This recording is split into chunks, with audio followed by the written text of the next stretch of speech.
Welcome back to this lecture series for Introduction to Philosophy. In our previous video, we examined a philosophical topic known as the ethics of belief. And this topic simply asks the question, when is it morally or ethically permissible for me to believe that something is true? And the main example we've been using here is belief in the existence of God. So the question is, when am I allowed to believe that God exists? One approach to the ethics of belief, Evidentialism, which we discussed in detail last time, would say, well, you can only believe that God exists, or only believe anything else for that matter, if there is sufficient evidence to show that God exists. So, for instance, if you think the cosmological argument or some other argument gives you sufficient, excellent evidence to believe that God exists, then you're justified in having that belief.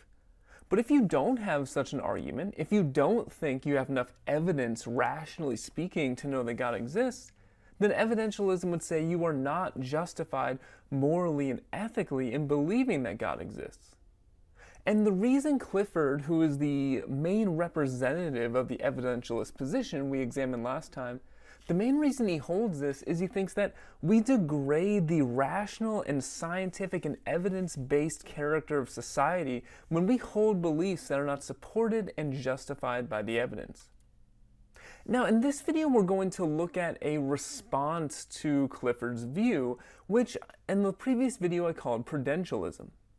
Now, on the one hand, one response you could have is Theism, which says that you can believe things merely as a matter of faith, and even if you have no evidence, or even if you have excellent evidence against the thing you want to believe. Prudentialism doesn't go that far. What Prudentialism says is that, well, even if I don't have enough rational or scientific or logical or philosophical evidence to believe something is true, if there are good practical reasons to believe something is true, if doing so will provide me with certain important benefits, then maybe that gives me a good reason to believe in that thing, even if I don't really have enough certainty in terms of rational evidence. And the main representative we're going to look at of this position is the famous philosopher and psychologist William James. And specifically, we're going to look at his famous essay entitled The Will to Believe. Now, what the will to believe is a speech that he gave to an audience at Harvard, and he tells us a little bit in the beginning of what the purpose of this essay is going to be. So he says, I'm going to try to show you that we at Harvard have not lost all interest in these vital subjects. I have brought with me tonight something like a sermon on justification by faith to read to you. I mean an essay in justification of faith. A defense of our right to adopt a believing attitude in religious matters in spite of the fact that our merely logical intellect may not have been coerced. The will to believe, accordingly, is the title of my paper. So James tells us at the very beginning that he is going to argue that it's actually acceptable in some circumstances to believe something as a matter of faith when we don't have sufficient evidence. This, of course, goes against Clifford's position, and he actually references, as we'll see, Clifford a number of times in his essay. And before we get into his specific argument for this position, I want to say a few things about the title of the paper itself, The Will to Believe. So what does that phrase itself mean? Well, the will is our ability to make choices, and so when we talk about a will to believe, you might think, well, is James saying that we can simply force ourselves as a matter of pure choice or will or through willpower to believe something? Can we take ourselves in a position where our intellect, as he said, is not being coerced, where we see no good reason to believe something and simply talk ourselves into it? Well, not really. He's not really making that claim. He's not saying that you can simply force yourself by an act of will to have faith in God or to believe in any other topic that you don't currently believe in. He's saying something, I think, more subtle. If our will is our ability to make choices, then we should ask, well, what is it that draws our will to make certain choices? We might say, well, you think this choice will bring you pleasure, it will allow you to avoid pain, it will bring important social connection in your life. It will give you some sort of satisfaction or fulfillment. And so fundamentally what he's trying to say, if there's some belief out there which you believe would fulfill you, satisfy you, which is already drawing your will, which is already enticing you to believe it, but you simply don't have enough rational evidence at this point to know it's true, he's going to give a defense of the situations in which he thinks it is still acceptable to believe without sufficient evidence. He's going to what Clifford previously called a stolen pleasure, when you believe something is true, even without evidence to know that is true. We're going to see James give, to some extent, a defense of that pleasure, a defense of holding beliefs that we find personally fulfilling, satisfying, and meaningful, even if we don't have excellent arguments to demonstrate their truth. Now, the first concern we might have about James' argument is the following. If he's going to argue that we are permitted to believe things that entice our will, even if we don't have enough evidence, then we might think, well, this really would get into the problems that Clifford identified. We would get in the habit of believing things that simply cannot be demonstrated to be true, and we would often be led into error, and we would be led in that way by our pleasure-seeking nature, or our nature which seeks to satisfy our desires instead of find out what is actually true about the world. Now, to head this off to some extent, what James is going to say is that the points he's making here only apply in a limited number of cases. He's not going to say you're always allowed to believe whatever you want, regardless of what the evidence or best argument says. He just says in certain cases, in certain situations, that we are allowed to use our will to decide what to believe, and that specifically religious claims and the nature of religious claims often fall in these circumstances. So what are these circumstances that I'm mentioning? Well, he says to explain this, we first have to set up some technical distinctions, which he says are going to help us as we move through the paper. So the first term we need to understand is that of a hypothesis. James says, let us give the name of hypothesis to anything that may be proposed to our belief. So anything that someone says, hey, you should believe this, right? God exists, or human beings have free will, or the sky is blue. Any of these are a hypothesis. A hypothesis. It's something that someone might ask you to believe. And importantly, there are two types of hypothesis. Some are live and some are dead. And the difference here is that a live hypothesis is a real candidate for belief, whereas a dead hypothesis is not. Right? A live hypothesis is something that you could, in some sense, legitimately see yourself believing, even if you don't believe it right now. Whereas a dead hypothesis is something that it's just no real chance, there's no realistic scenario in which you would ever believe that thing. And to explain this distinction, James gives the following example, and it's important to keep in mind who he's talking to here, specifically an audience of individuals at Harvard, because the context will matter. So James says, a live hypothesis is one which appeals as a real possibility to him whom it is proposed. If I ask you to believe in the Mahdi, the notion makes no electric connection with your nature. It refuses to scintillate with any credibility at all. As a hypothesis, it is completely dead. Now, what is this belief in the Mahdi? It's an Islamic belief. The Mahdi is supposed to come back before the end of time and eradicate evil and restore goodness, is the basic idea. Now, the reason he uses this example is not because this is not a live hypothesis for anyone. As he mentions here, if we were talking about an individual in the Arab world, for instance, this would be a very live hypothesis, even if that individual didn't specifically believe in that claim.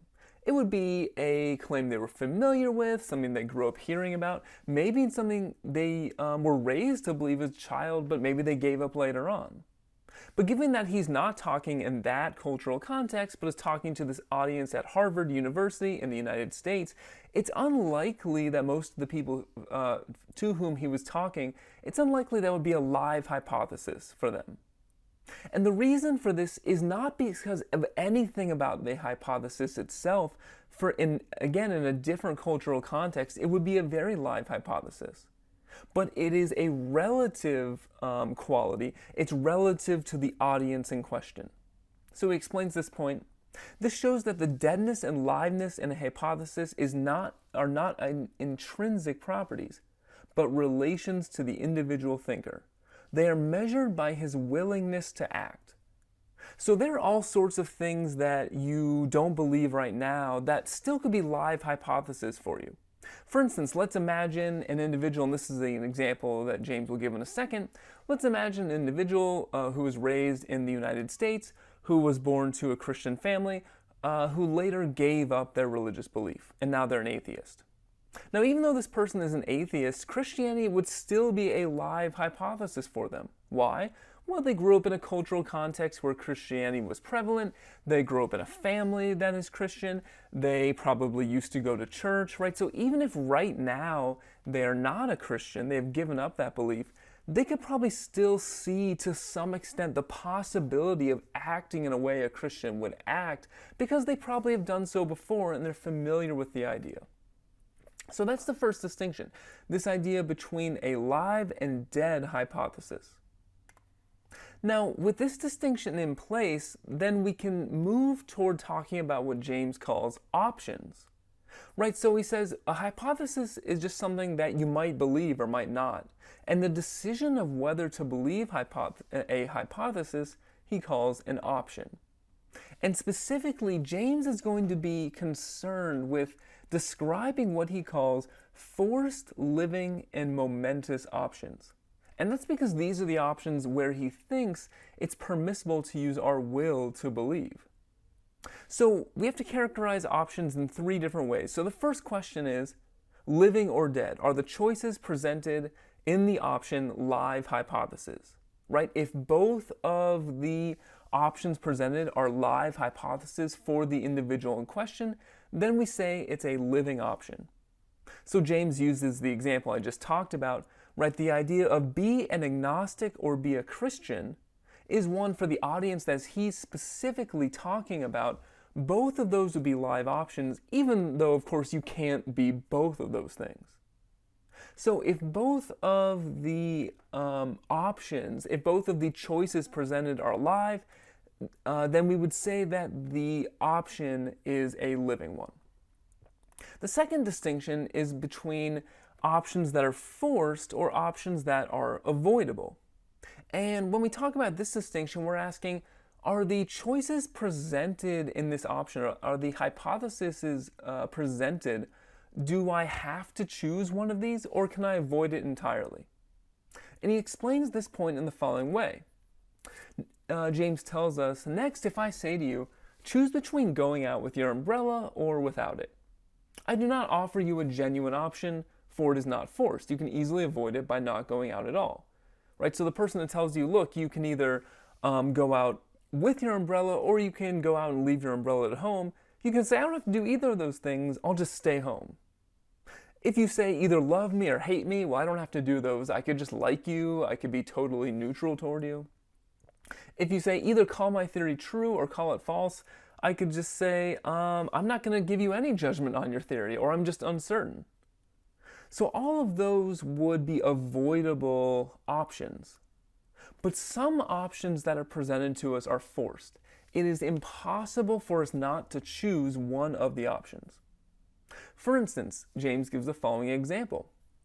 Either accept this truth or go without it. And of course, that's a general abstract way of putting it. So you might say, either accept that God exists or don't accept that. Now, you might say, well, wait a minute, maybe I can get around that. Well, let's go through the options. If you're an atheist and you don't believe that God exists, then you're rejecting the existence of God. So you're taking one of the options. If you're what's known as an agnostic and you say you're uncertain, well, look how the dilemma is put. Either accept that God exists or go without that belief. If you're saying you're uncertain, it means you're less certain than the atheist, but you're still going without the belief in God.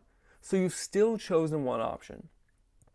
And so his point is that some options are forced. You have to choose one side or the other. So if I say either accept Christianity or go without Christianity, if I say either believe in God or don't believe in God, you have to choose one of those. And so that's the second point, forced or avoidable choices. And finally, an option can be momentous or it can be trivial.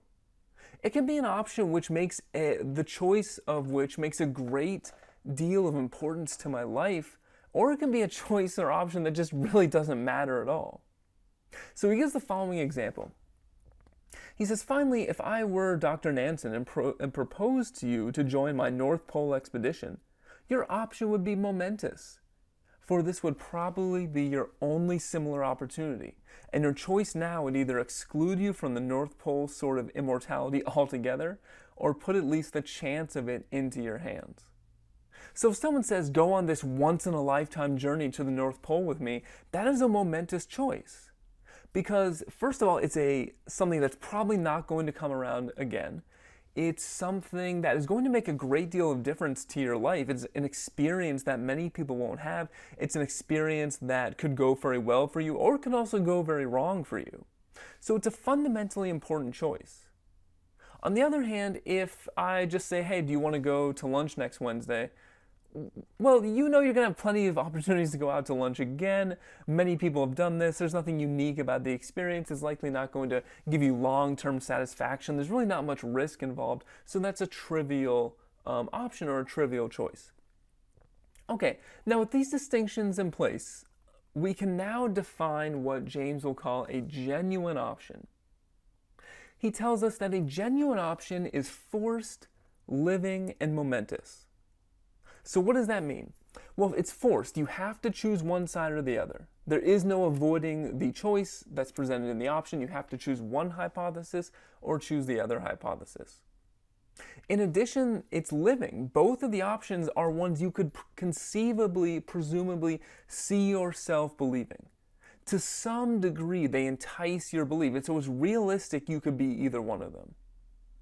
And momentous. It truly matters. Right? It truly matters which one of them you choose.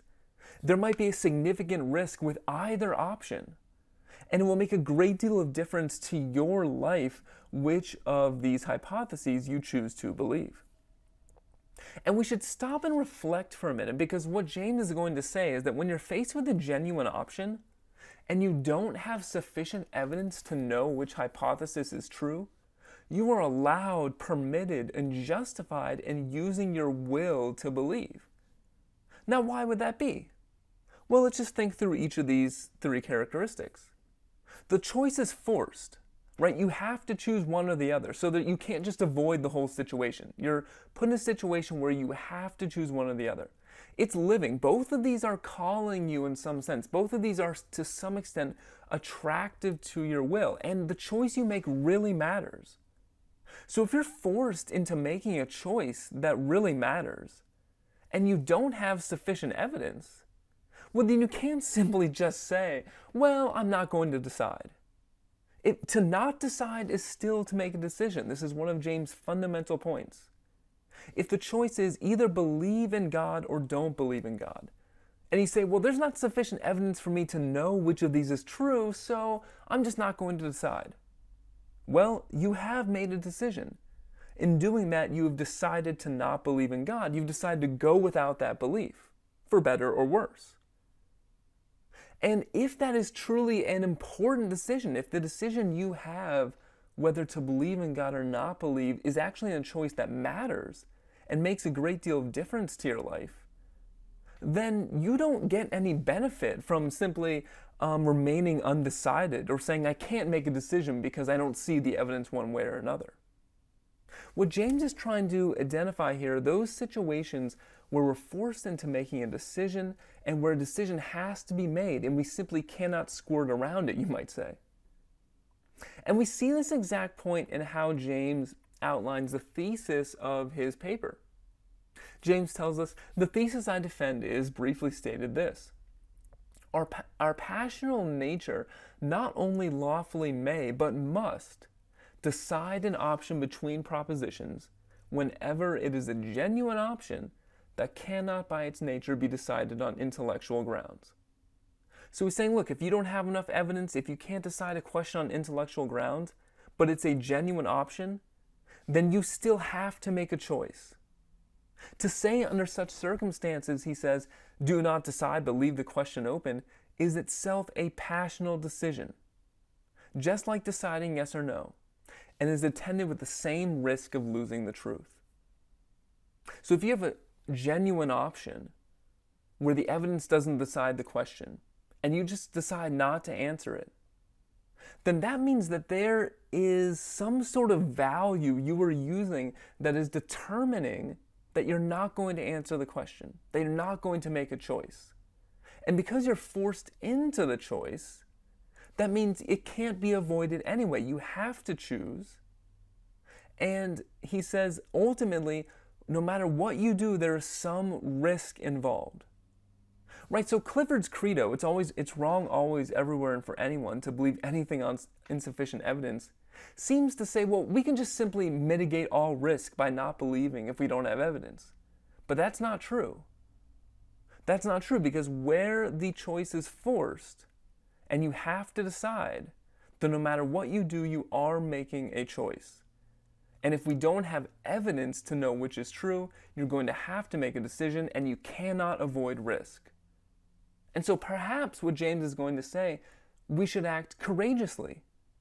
Perhaps we should act with our passional nature. Perhaps we should allow ourselves to be enticed by that choice, which will bring meaning, fulfillment, and satisfaction to our lives. So we've outlined this difference between two different approaches to the ethics of belief. Clifford's approach, on the one hand, would say, if you have a choice presented for which you don't have enough evidence to know which choice or hypothesis is true, just remain agnostic, reduce risk, and don't believe anything at all on that matter. On the other hand, we have James' approach, which says, look, if you are forced into an important decision for which both hypotheses are living for you, and you don't have enough evidence to decide the question, then sometimes you have to accept risk. Sometimes you have to take a leap of faith into the dark and let your will be enticed by what you will believe. And we can represent the basic values or approaches of each of these by two different principles that James describes. The first we'll call the truth-seeking principle, which he characterizes as, we must know the truth, believe truth. The truth-seeking principle says that the most important thing is to pursue the truth and try to believe what is correct. On the other hand, another principle would be the error avoidance principle. We must avoid error. We must shun error. And what James is going to say here is that each of these approaches has its risks. If you say, look, what's really important is that I believe the truth, is that I seek truths, then where you don't have enough evidence to know what is true, you might be duped into believing something that's false. On the other hand, you can take the error avoidance principle where you're more conservative. You say, look, I'm only going to believe where I have enough evidence. And what's the risk there? Well, there might be something true out there that could be an important thing for you to believe that you simply won't believe because you're scared and you're trying to avoid error and trying to avoid believing things that are false. And James says we have to choose one of these principles, and the way we choose is going to color differently our whole intellectual life. With Clifford, do we seek to avoid error, or with James, do we seek to pursue the truth? And of course, what we see James say is that he himself finds it impossible to go with Clifford's approach. He finds it impossible to say that the most important thing is to avoid error or avoid being wrong. And I think he gives an excellent description of this in the following paragraph. So James tells us, we must remember that these feelings of our duty about either truth or error are in any case only expressions of our passional life.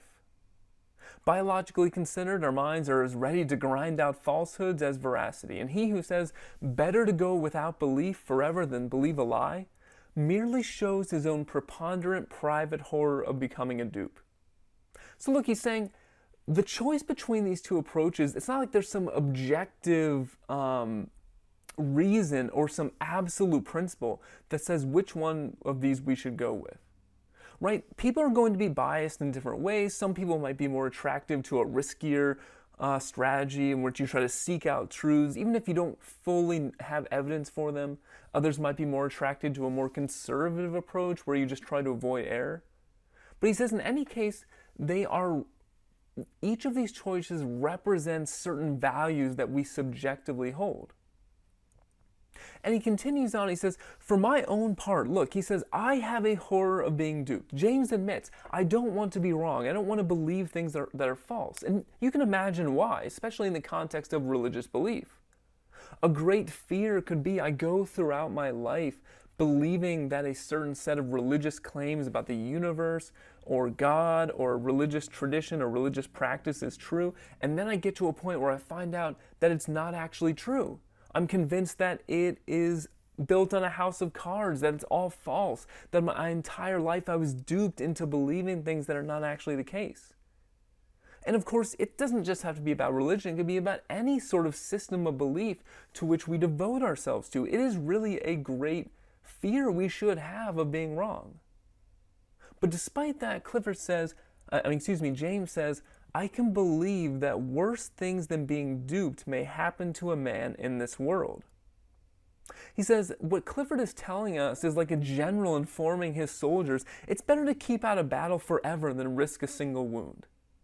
Yes, when you go in pursuit of truth, yes, when you subscribe to systems of belief that entice your will, even if they can't be totally proven from an intellectual or rational point of view, there is a real risk of error. In the analogy he's using, there's a risk of getting wounded or maybe even killed.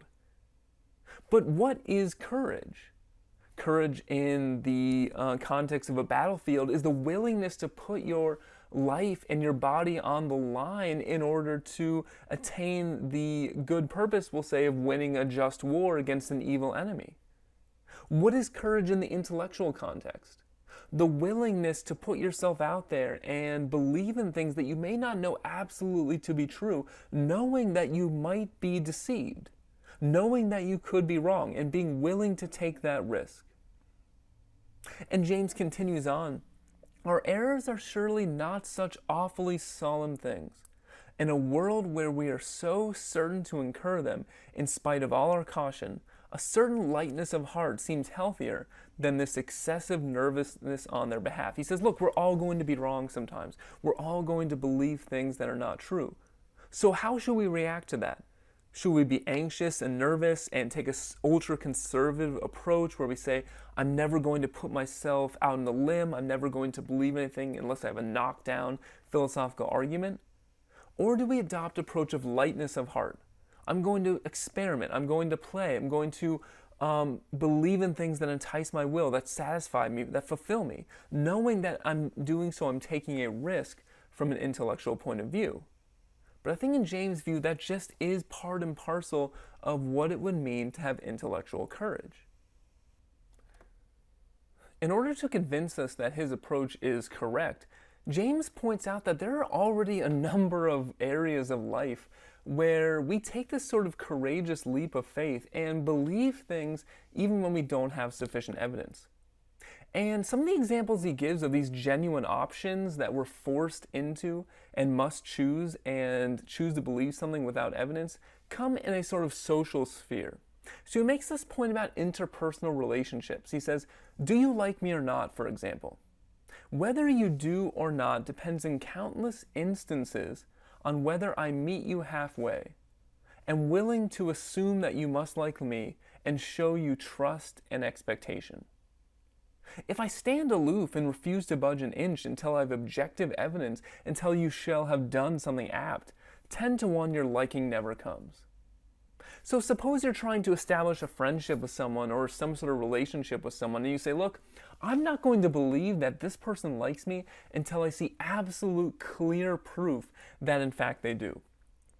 Well, look, part of the necessary condition for them giving you that evidence that they like you is that you make the first step. Until you show some sort of affection or some sort of liking or interest in that person, they are never going to reciprocate. If you never approach them in that way, then you'll never get the evidence that you seek. And so in this way, to some extent, you have to believe that the other person will like you, believe that the other person might be positively disposed to you, or at least hope for it before you can ever find that evidence. And in this way, I think we can see an example of James saying this is a case where we have to actively seek truths in order to make those truths be the case. And this happens all the time in the social sphere.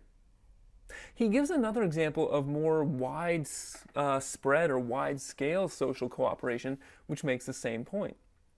James tells us a social organism of any sort, whatever, large or small, is what it is because each member proceeds to his own duty with a trust that the other members will simultaneously do theirs. Well, think about what trust is. When you put your trust in another individual, you're saying, look, I am hoping, I am believing that this person will do their part in the future, even though I don't know that for sure.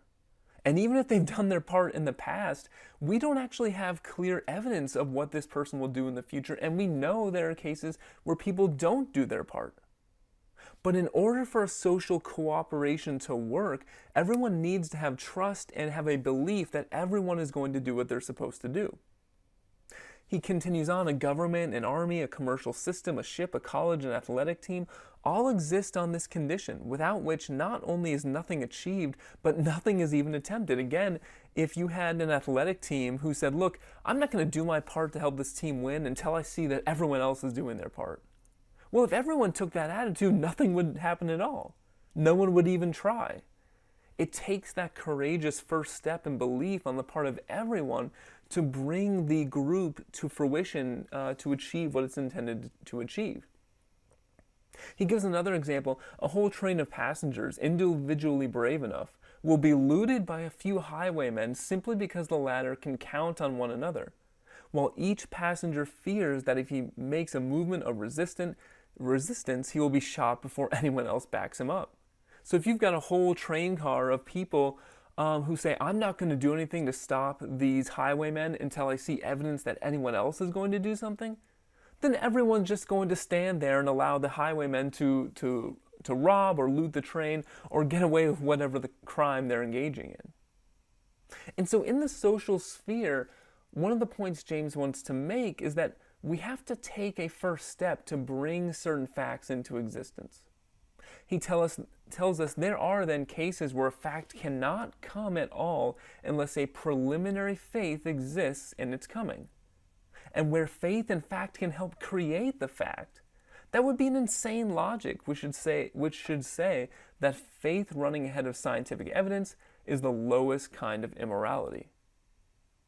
So instead of taking the ultra-conservative approach where we wait for evidence before acting and believing, sometimes we need to act and believe in order for that evidence to become manifest.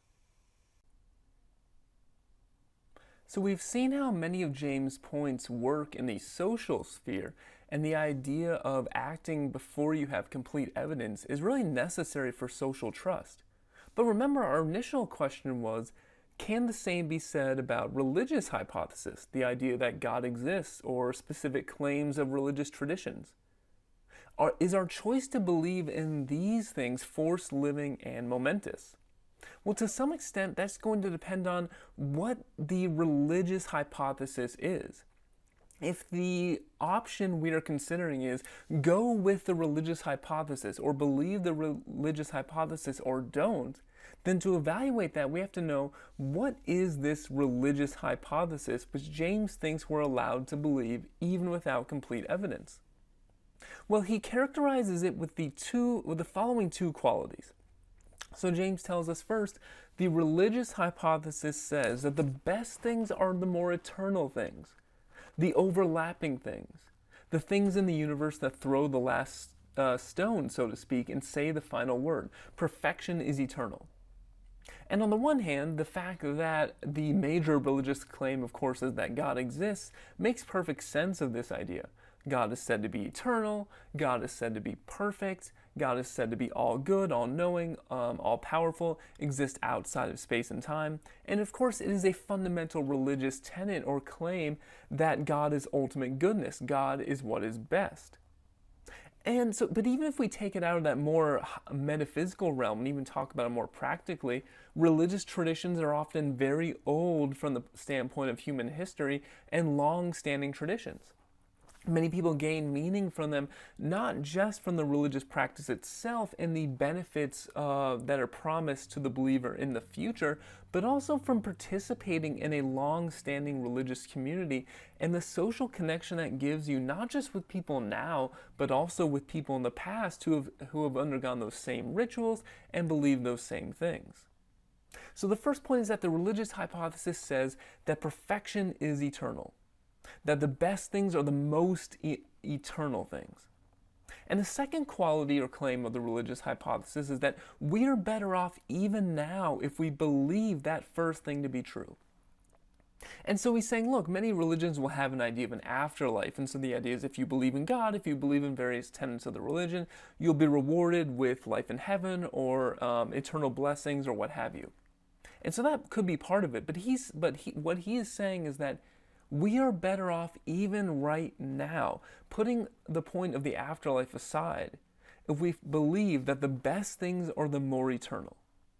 If we turn away from just immediate wants and desires, if we turn away from just a concern with temporal things, a concern with things that just money can buy, houses and cars and things that will eventually be washed away in the sands of time and that won't last forever, if we're not concerned with status or power or influence, things that we might gain but then will eventually go away from us as we age and get older, if we are instead concerned with that which is eternal, that which is long-lasting, whether that be your participation in a religious community or the promised benefits or an afterlife or simply the act of contemplating God, the idea is that what James is saying is that according to the religious hypothesis, if you believe that those things are the most important, you will live a more fulfilled and more satisfied life right now. So that's the religious hypothesis. And so the question is choosing to believe in the religious hypothesis, is that a living, forced, and momentous option? So first he says, look, for some of you in the audience, maybe the religious hypothesis isn't a living option. Maybe you don't believe in anything eternal. Maybe you think that there just is this temporal existence. And look, if it's not a live option, he says, I'm not talking to you. You're just not the intended audience. His point was never to convince someone of the religious hypothesis for whom it didn't entice their will at all or for whom it wasn't a living option in the first place. So the second point, is it a momentous option? Well, given all the benefits that we just described, it seems it is. If it is a real benefit to believe that the most eternal things are the most important, if it's a real benefit to have a real integration into a long-standing religious community that gives you meaning and fulfillment, then it seems it is an important choice. There's great risk involved if that benefit is real and you choose not to believe the religious hypothesis. So it is an important choice. And the next question then is just, is the religious hypothesis a forced option? And again, here you might say, as Clifford would, well, no, I don't think it's forced. I can just be an agnostic. I can say, I don't know whether God exists or whether any given religion is true or not. So I'm just going to remain undecided.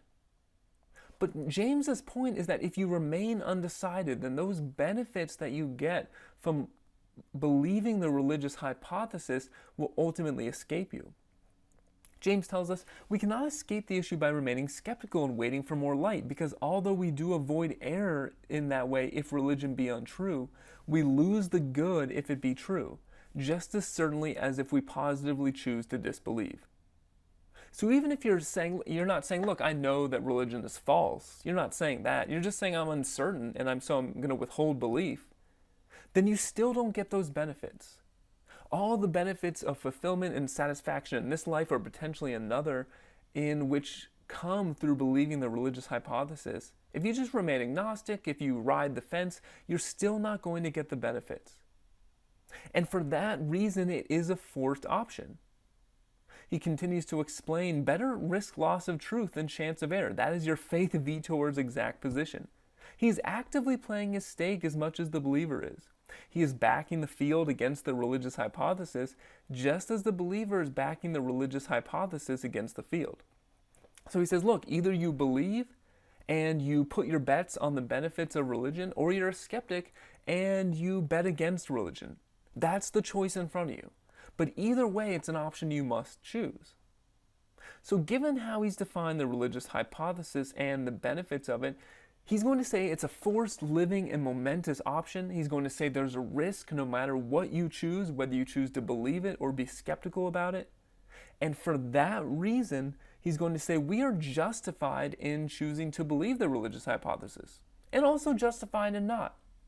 At the end of the day, he's going to say it depends on what entices your will. It's going to depend on what appeals to your passional nature. And there's one final point he makes there too. For him, the religious hypothesis is actually pretty similar to the cases of social cooperation and interpersonal relationships that we looked at previously. Because there's a third element to the religious hypothesis, this personal element. James says, to most of us, religion comes in a still further way that makes a veto on our active faith even more illogical. The more perfect and more eternal aspect of the universe is represented in our religions as having a personal form. The universe is no longer a mere it to us, but a thou if we are religious. So he's saying one of the fundamental aspects of religious belief is that if you believe in an eternal creator or a divine being, then the universe becomes a very different place. The universe is not just a place of objective entities of matter and motion, but the universe is personal in nature. According to many religious traditions, God is a being that cares about you, that has a plan for your life and the universe. And so the universe, as he says, is not merely an it in which we exist, but is a thou or a person with whom we can form a relationship.